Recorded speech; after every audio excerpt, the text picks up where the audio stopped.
guys, it's Mr. Ollie, and it's time once again for another First Chapter Friday. I heard a lot of you liked last week's book. That's good. Hopefully you like this week's book as well. This book is by someone named Jude Watson. You may have seen that name before because Jude Watson writes a lot of books for the 39 Clues series. All right? This book is called Loot. And it's part of a series, and it's great. I think you're going to like it. Let's go. This is dedicated to bad children everywhere. That's what it says. These are pretty short chapters, so we'll read a couple to you, if that's all right with you. Before. Frozen moonlight. No thief likes a full moon. Like mushrooms and owls, they do their best work in the dark. There it is, a fat, satisfied moon, bright and silvery white, tracing a line on the dark lake that leads right to three thieves who have paused to examine the loot. It has been the perfect heist. In and out, a hot knife through sweet butter. Months of planning, practice runs, disagreements that ballooned into fights. Two of the thieves are barely speaking to the third. In the end, it didn't matter. In the end, they got the goods. A priceless emerald brooch, owned by Catherine the Great. The crack in the sky, the world's most famous turquoise. The 60-carat Makepeace diamond, said to be the most brilliant gem in the history of the world. The stones are all notorious, cursed, rumored to have caused more deaths, bankruptcies, suicides, and indigestion than any moldering mummy could even hope to inspire. The owner of all these jewels, Carlotta Grimstone, one of the richest women on the planet. Early on in her career as a socialite, she found herself competing with prettier, sillier girls for attention. She liked getting her picture in the paper, so with Daddy's permission, she decided to make a name for herself by collecting all of the world's cursed stones.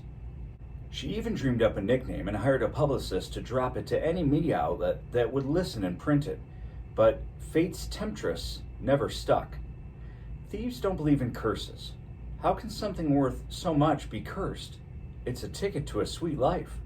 The only people who say money can't buy happiness are the poor suckers shining a billionaire's shoes. The stones wink at them from a flat rock, catching the moonlight. Hello, sweet life, they are all thinking. But even a perfect heist has its pitfalls. The third thief has violated their agreement. He has snatched up a pretty necklace for his girlfriend. It's a bauble, not nearly worth what the other stones are. He wants to keep it. There are objections. They don't know what these 7 moonstones in the necklace are worth, but they look unusually fine. Since he violated the terms of the heist, why should he get the spoils? Fine, the third thief says, snatching up the necklace and twirling it around his finger in an arc. Then fence it with the others. Sell it to another crook for less than it's worth if it makes you happy. The clasp breaks, the gold links falling away, and the moonstones seem to hover in the air. How is that possible? Before falling onto the rocky beach. The stones form a perfect circle. It's as though drops of moonlight have frozen on the ground. They glow with a light that is not quite blue, not quite white, not quite silver. It is the most beautiful sight the three thieves have ever seen. So beautiful that they cannot move. They can't look away. Then there comes a shock to their bodies, so electric it takes their breath. Dread runs through them like ice through rock. They might shatter from it. The third thief sees himself captured. You will be caught tonight and made to pay. The second thief receives a death sentence, death by water, before the moon is set. The first thief sees the worst vision of all. Before the passage of 13 years, the two birthed together will die together. The sound of a helicopter wakes them up out of what feels like a trance. The searchlight sweeps the water, and the path of light hits the beach. It lands on the third thief. He snarls the curses that people who have been unlucky enough to find themselves caught use. He blames the other two, betrayed. With quicker reflexes, The other two have dived behind a boulder, flattened against it, pressing themselves into shadow. The third thief, the angry one, is closest to the emerald brooch in the crack in the sky. The Makepeace diamond rolls away from his fingers. He grabs the other two gems and runs full tilt toward any shadow he can find. The searchlight follows him. The circle of moonstones is just inches away from the two thieves.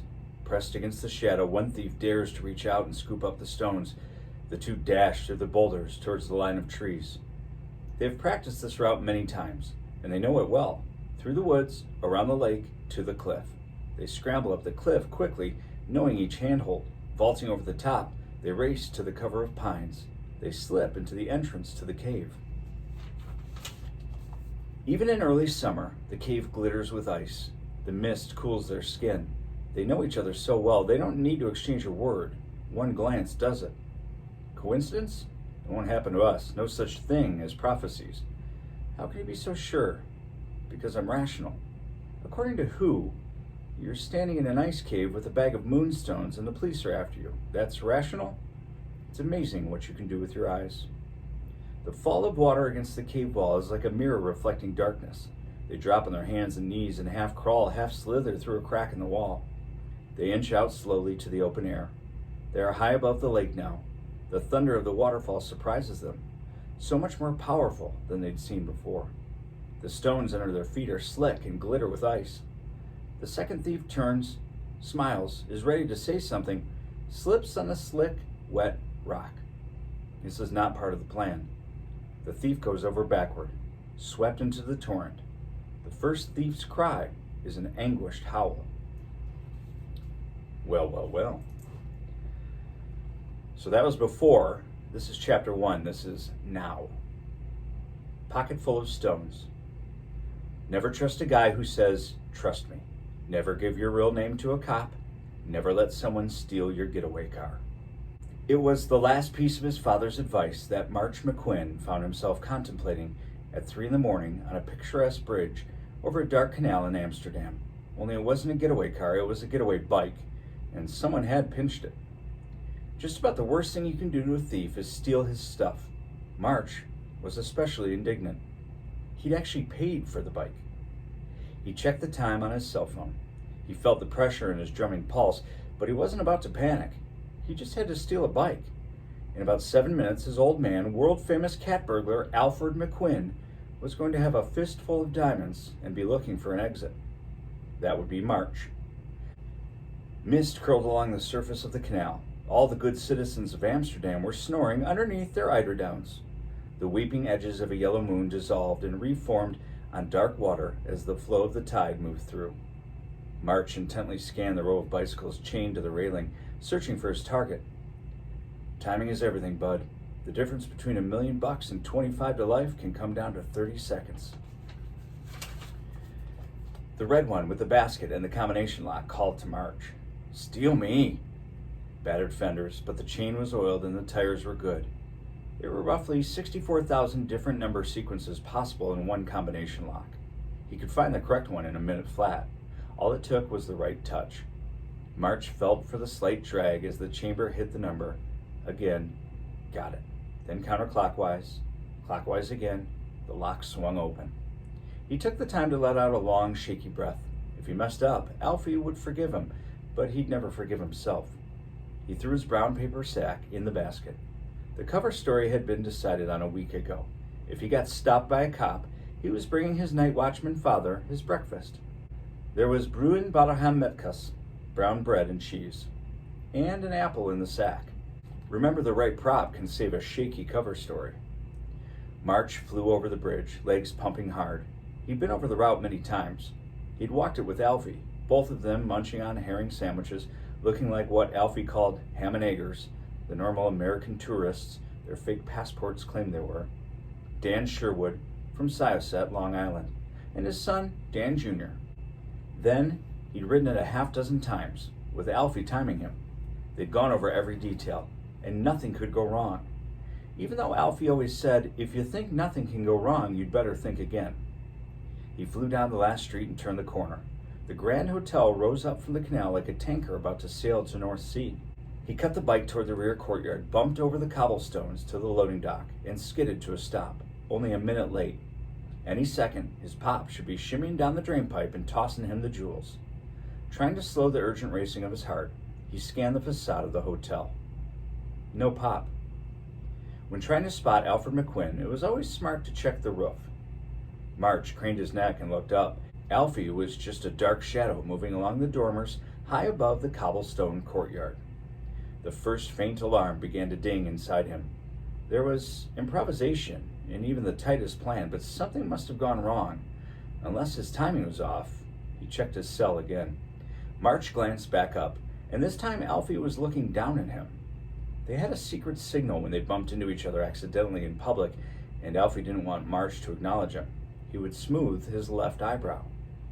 It meant, "I'm working. Get out of here." But why now? Had something gone wrong? Alfie's hand moved, and he tossed something off the roof. It seemed to catch the moonlight, then hover and spin. Something bright and bluish white, and as small as a star. Before he had time to think, March ran toward it.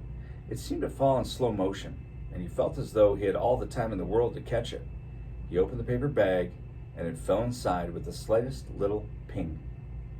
March looked inside to see what it was. It was the smallest space of a moment, the beat of a heart that counted. Because the next time he looked up, his father was falling.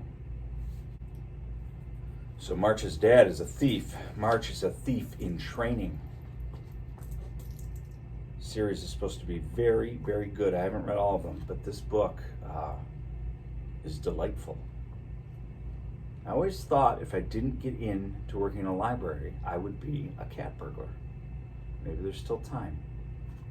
All right, guys, I hope you're doing well. Have a great break. I won't talk to you next week, but we will do another First Chapter Friday again very, very soon. All right? We'll talk to you later. Bye-bye.